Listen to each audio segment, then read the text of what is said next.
Hello and welcome to Breaking Bread with Rivaaj Maharaj, where nothing is off the table.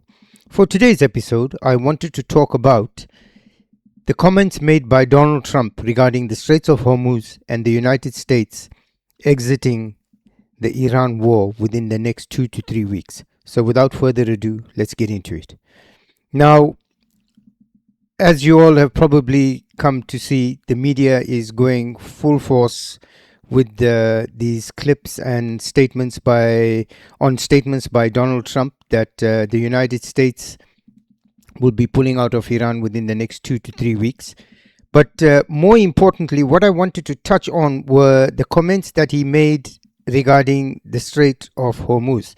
Now, as I've said in my previous videos, and I keep reiterating this point, the Americans do not need the Strait of Hormuz to satisfy their energy dependence. They're a net producer of oil and gas that they are now exporting. They have more than enough for themselves, and the 3% that they do get via the Gulf, it's not the end of the world. For them, they'll exit the Strait of Hormuz and then move to the Russians or anybody else for that matter. They've got Reliance who have got the contract to do the refining of Venezuelan oil. So they're not unlimited in their options.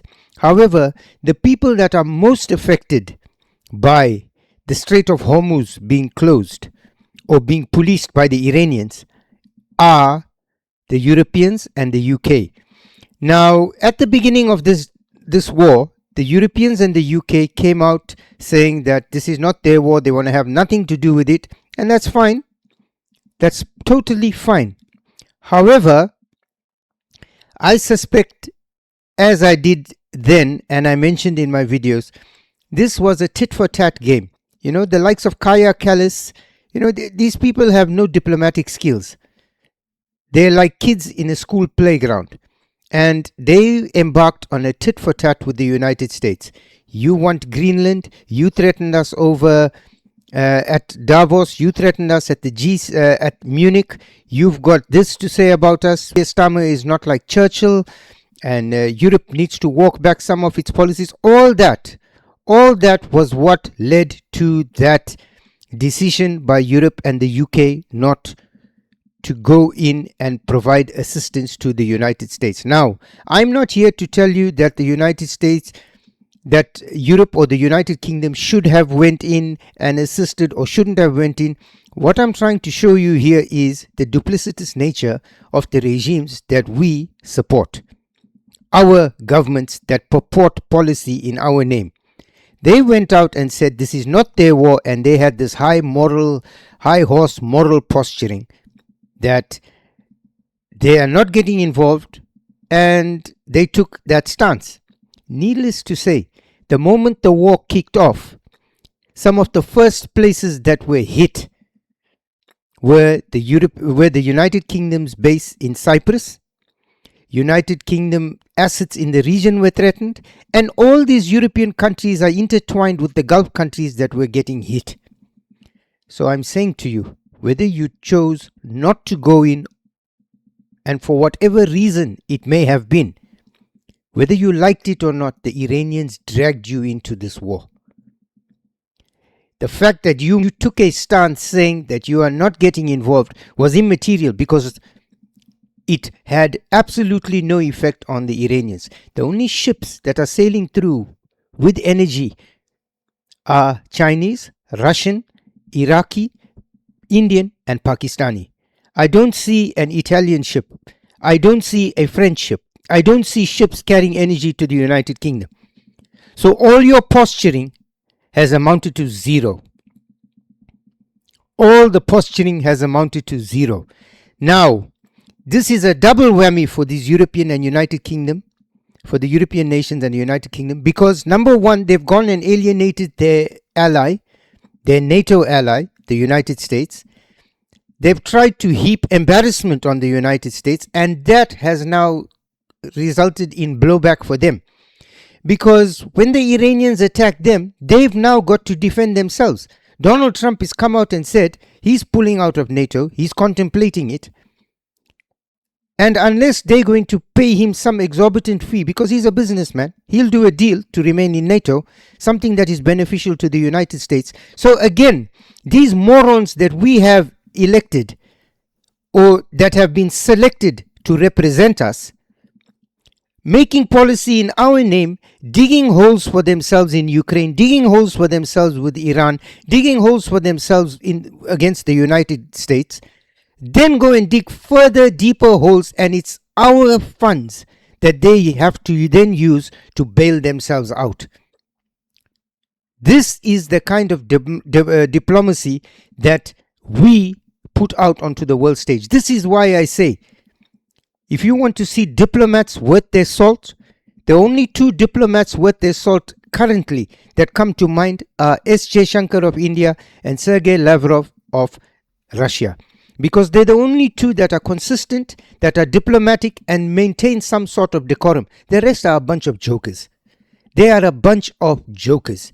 They have no semblance of what diplomacy entails.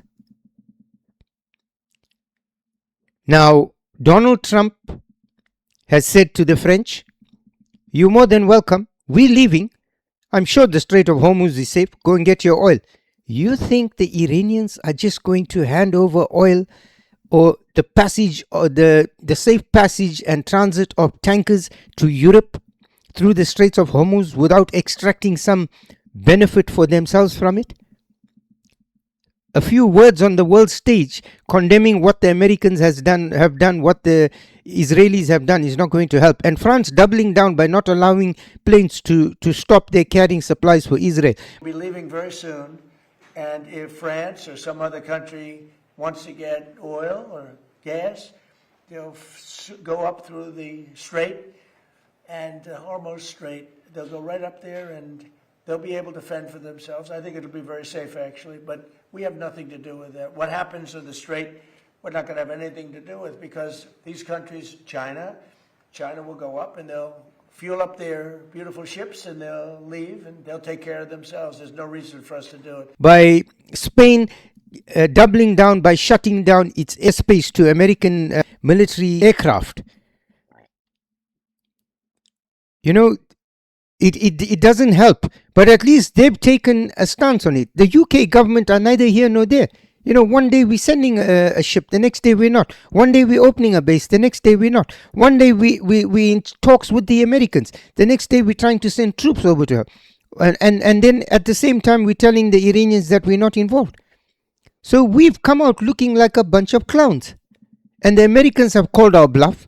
They're going to pull out of the Strait of Hormuz. They'll leave it in shambles and they'll walk away because they don't require it to be policed. The Chinese are not prepared to get involved in this debacle because they've got more important things to deal with. And why should they come in and bail Europe out when Europe has been continuously belligerent towards them? So you've now got a system where the Europeans are going to have to fend for themselves. And I fear that we are woefully unprepared for what is coming. Because we've squandered whatever money we were meant to have allocated for our defense budgets in all these stupid policies, and now that leaves us with a joke. But not only that, we've still got these morons in power who don't want to sit down and, rein people in. You've got all these loose cannons running around in Europe. You've got all these people that have grown up with stories that their grandparents have told them, passed down for generations. They've been molded by that and they've come out, the Russians are this, the Russians are Soviets, they communist. All this nonsense, all the while out of touch with reality.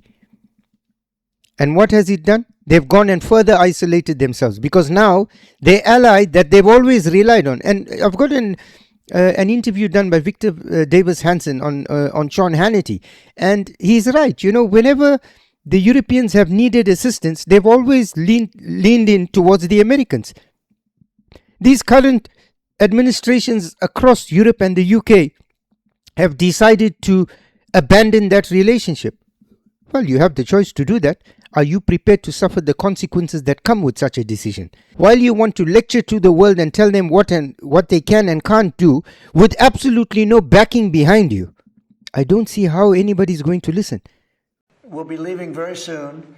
And if France or some other country wants to get oil or gas, they'll go up through the Strait and Hormuz Strait. They'll go right up there and they'll be able to fend for themselves. I think it'll be very safe, actually, but we have nothing to do with that. What happens in the Strait, we're not going to have anything to do with, because these countries, China will go up and they'll fuel up their beautiful ships and they'll leave and they'll take care of themselves. There's no reason for us to do it.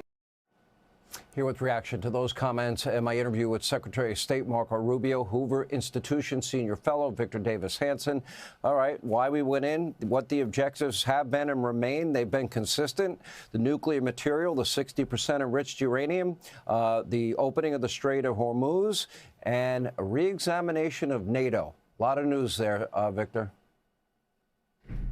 It was absolutely a masterful synopsis of what we've done by Secretary Rubio, and we've come to expect that. But the main thing was he did address the regime change. He reiterated that that was not an explicit objective, but the damage that we're doing to the Iranian military infrastructure and armament may, in fact, now in the immediate future or in the long term, weaken that regime to such an extent it will fall. I mean, that they're going to have to restore, if they want to be this theocratic bully in the Middle East, 50 years and $500 billion in munitions at a time their people are starving, can't afford gasoline. So they're in a very difficult position. And the Strait of Hormuz was a very brilliant point that he made, because Iran thought they had leverage on us and said, well, you're going to have to get ground troops because you have to open the strait. And we said, not really. We have other friends and powers that have more interest, and maybe you can deal with them. And then more importantly, Sean, I think the NATO emphasis was very important, because European countries that are in NATO have a habit of unilateral activity for their own interests. When the British wanted to go in the Falklands, they came to us and they said, we need 2 million gallons of gas. We need Tomahawks. We need Renaissance. We said, well, we want to restore relations with our Western Hemisphere Spanish-speaking friends. And nevertheless, we went out on a limb and supported them. When the French wanted to go into Chad unilaterally for a post-colonial expedition, they said to us, we need refueling, we need reconnaissance. When they wanted to bomb Libya, which was a misadventure, the French and British came to us, would you please lead this bombing? When they wanted to go into Serbia, and protect Kosovo, which was not a NATO country, they came to us and they said, would you lead this? When the Ukraine war, when Ukraine was attacked, I think unjustly, and we sympathized Ukraine, but it was not a NATO power, they came to us and said, would you spearhead the help for Ukraine? So it's always been a one-way street when they want to take action in their national interest. But this action was not just in our national interest, it was in the global interest, as Secretary Rubio really brilliantly exposited. And then the final thing, Sean, we're not talking about a weak country. We're talking about NATO members in Europe that have 450 million people, 100 million people more than we do, and an economy of $22 trillion, the third largest in the world, 10 times larger than Russia. They're perfectly capable of stepping up and pulling their own weight. And this was a terrible, tragic error on their part. And Americans are going to have a long memory, and they're going to rue the moment they did this. I could see the alliance falling apart as a result of this. I really can. I mean, they're not reliable partners. Let's go to the 60%. No. We have reduced ourselves to the relevance of a joke on the world stage. That is what we have done. You know, Europe was once this powerful bastion, this continent, you know, the United Kingdom. You know, it commanded respect. And what have we reduced ourselves to? A bunch of morons playing games on the world stage in our name. So again, I'm going to say to you, the Americans pulling out of the Strait of Hormuz doesn't affect them nearly as enough as it does to Europe and the United Kingdom. If Keir Starmer and all his European friends have any idea that the Iranians are going to sit down in diplomacy and engage in diplomacy with them, they have another thing coming. they have another thing coming, because when the war kicked off, the first places that were hit, as I said before, UK bases in Cyprus, European allies in the Gulf region. The only ships being allowed through are not European ships. So on what planet do you then understand that you have some kind of negotiating ground on which to stand on? You have nothing. The Iranians are going to massacre you. When you go to sit down with them, they're going to extract every pound of flesh and more from you. I really don't understand. I knew this day was coming because of the manner in which these morons decided to play politics. I said it in my other video. The Europeans should have said it in a much clearer way, and the UK, to the Iranians. We have absolutely nothing to do with this war. Right at the beginning, this is what they should have said. We have nothing to do with this war. We want to have no part of this war between Israel, the United States, and yourself. However, we want to make one thing absolutely abundantly clear. We have bases in Cyprus. We have assets and allies in the Gulf. And our word is our bond. We stand by our allies and we protect our bases. We have energy requirements that need to be met for our people, and they flow through the Strait of Hormuz. So we are saying to you, you're more than welcome to continue your war with the Americans in whatever way, shape, or form you please to, or you choose to. However, should you attack our bases, should you attack the energy infrastructure that we rely on coming through the Straits of Hormuz, or should you attack the energy infrastructure that our allies in the Gulf region help us with, we are saying to you, you will then face the full might of not only the Israelis and the Americans, but a combined European effort as well. And then you would have had some leg to stand on, because you've already made your point abundantly clear. Saying to the Iranians, we have no part in this war. The Iranians just went and bombed your base. They stopped your energy from flowing through. That is an act of war. Now, if you're still trying to be diplomatic about it, that means you have no cards to play. You've realized it. The Iranians have called your bluff. The Americans have called your bluff. And you're sitting on the fence, and your inability to act like sovereign nation states has resulted in this. So what now? The United States exits. They go back. The Israelis continue bombarding at will when and as they see fit. They're not affected. The Europeans and the UK are the ones bearing the brunt. And had you been clearer and had you been more precise on your policy at the beginning, you would not be in this position you are in today. So now you're going to find a lot of scrambling, a lot of appeasement. So I want to thank you for spending time with us. We're keeping a close eye on this, and we look forward to seeing you in the next episode. And please remember to like, share, and subscribe, as it helps us with the algorithm and it helps our channel to grow.